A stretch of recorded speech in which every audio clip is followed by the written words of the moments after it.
Hello Mzansi, welcome to Mkusasa Mzansi. If today is your first time visiting this channel, please do the right thing and click the subscribe button, and also don't forget to smash the like button. Bekagraduate kuleli viki leliphelile uMpilo umntwana musamseleku lola hlala anamakhumalo. So uma graduate guys, bekumnanzi ngendlela lesimanga, sibonile ama pictures, sibonile ama videos. She was happy, yonke family I was happy, like they were celebrating. And bekakhona guys, uma kwaMpilo straight lomdalago and uMakhumalo, they were both there, both proud and poster. uMakhumalo waposta uma kwaMpilo. So uMakhumalo gama lakhe uThobile Mseleku, and then uMpilo, uma kwaMpilo ligama lakhe naye ngithobile but yena wakazungu. So okay, waposta umusamseleku naye waposta le picture lena ku Instagram story yakhe. Everyone posted, everyone was happy, and people were happy shem ngombona uma kwaMpilo ukuthi hayi khona ukhona kani uma kwaMpilo uyaphila. This is so nice man, kuhle ngendlela lesimanga. People are so happy. Basho ukuthi this is beautiful, the fact that boy-two batali bahlangene, Makhumalo and uMazungu, they are both there cheering up for umntwanabo, celebrating umntwanabo. It's so nice man, it's beautiful. People are saying ukuthi wow, this is so nice. Ukuthi njena uMakhumalo akazange amvalele ngaphandle kuma kwaMpilo lo mntalako, akazange abe naloku ukuthi ngimkhulisile mina afuna ukuthatha yonke credit yabo. Uvumile ukuthi abe part of the graduation, waze washo na impilo ukuthi ayichashe mina emthanza makwakhe akaswamvalela ngaphandle.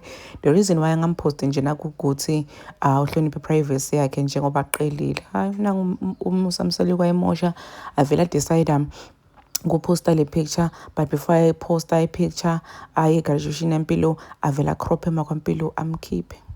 Avela amkhiphe kuMakhwaMpilo anikete i-credit uMakhumalo ayedwa, akhiphe MakhwaMpilo lomdalako wabhala caption lethi, "Congratulations Pilo for your achievements and hard work. We both know that Makhumalo, you're from the Mseleku side, has done a great service in ensuring that you succeed.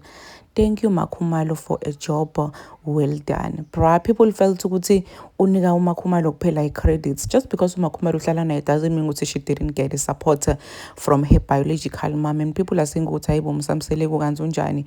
Into beyiqhamuka kahle, uMakhwaMpilo was there akupicture naye. She was also celebrating, but when you decided ukuthi umcrope out kule picture so that you can be able to give young credit kuMakhumalo. Yes, we know ukuthi uMakhumalo umkhulisile, great stuff, beautiful work, but there is no need for you kokuthi hlampe nyalo sekufanele wende ngazuthi uMakhwaMpilo lomntalako alikho nje ayinzima la idlalile ekutheni umntwana wakhe aphumelela succeed. Just because umuntu akwamkhulisa umntwana akwamkhulisa, it doesn't mean futhi ukuthi umlahlile. We know ukuthi akakamlahli. uMakhumalo nguye alowaqela kumkhulisa akuMpilo since she doesn't have a child, and uma kwaMpilo wavuma.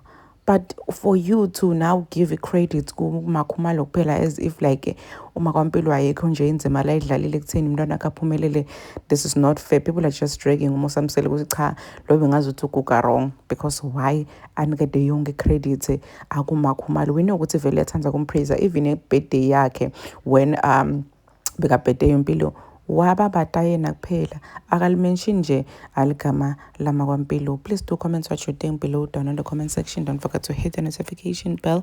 I will see you on the next one. I am signing out. Goodbye.